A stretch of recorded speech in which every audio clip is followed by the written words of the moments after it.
People often say you don't really know the strength of a man until he's pushed to his breaking point. For years, my wife, Claire, thought I was weak.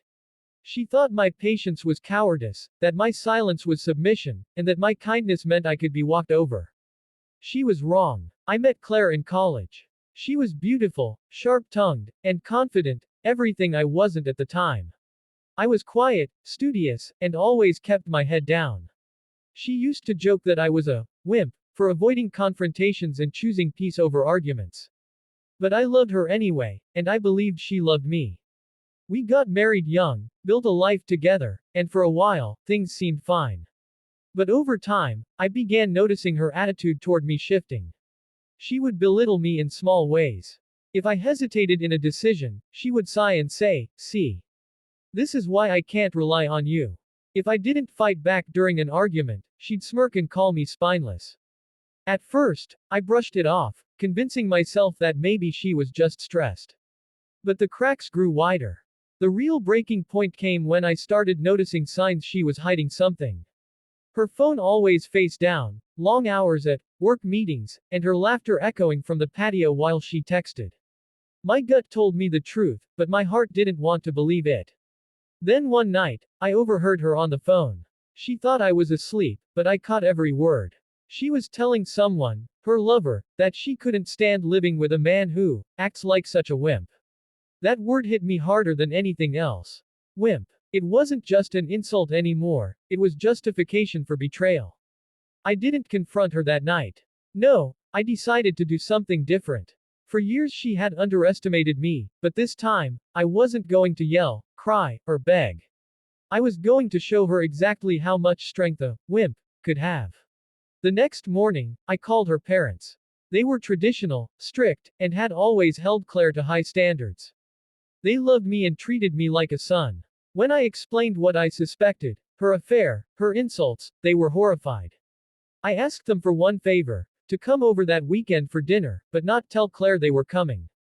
For the next few days, I played my part perfectly.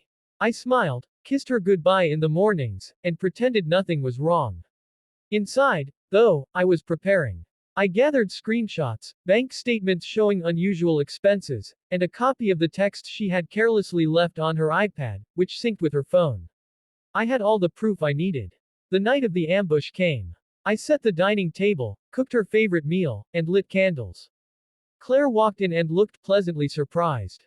"Wow, this is nice," she said with a small smile, clearly not suspecting anything. But her face paled when her parents walked through the door. Her father gave her a tight smile. "Hello, Claire. We thought we'd join you tonight." The tension in the room was thick. Claire tried to laugh it off, but she was visibly shaken. After dinner, I stood up, heart pounding but voice steady. "Claire, there are some things we need to talk about. And I think your parents deserve to hear the truth, too." Her eyes darted to mine, wide with panic. "What are you doing?" she hissed. I laid the evidence on the table, printouts of her texts with her lover, receipts from the hotel she had visited, and even a voicemail she had left him. Her mother gasped, covering her mouth. Her father's face turned red with fury. Claire tried to spin it, of course.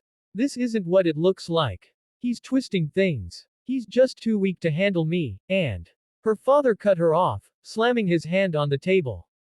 "Enough, Claire. You have betrayed your husband, your vows, and your family. Do you realize what you've done?" For once, Claire had no witty comeback, no smug smirk. She looked small, cornered, and ashamed. The very woman who thought I was too weak to ever stand up to her was now facing the strength she never expected from me. I looked her in the eyes and said calmly, "You called me a wimp. You thought I'd never fight back. But strength isn't about yelling or controlling others. It's about standing firm when it matters most. And tonight, I'm standing firm." Silence filled the room. Her mother wept quietly. Her father shook his head in disappointment. Claire couldn't even meet my eyes. That night, she packed her bags. There was no screaming, no pleading. Just quiet defeat. For the first time in years, I felt peace. The divorce was painful, but it was also liberating. Her parents supported me throughout the process, and in many ways, they became more like my family than ever before. As for Claire, she had to live with the consequences of her choices, not just the loss of me, but also the disappointment of her own parents, who had once adored her. It wasn't an easy road. Healing never is. But I grew stronger with each passing day. I realized that my quiet nature wasn't weakness, it was control. My patience wasn't cowardice, it was discipline. And my ability to choose peace over conflict wasn't submission, it was strength. Claire thought she could break me, but in the end, she only revealed what I had inside me all along: resilience. The lesson I carry now is simple. Never let someone convince you that kindness is weakness. Never let someone mistake your calmness for fear. True strength is revealed when the storm comes, and how you face it defines who you really are. And me, I faced it head on. The wimp she mocked became the man who stood taller than she ever imagined.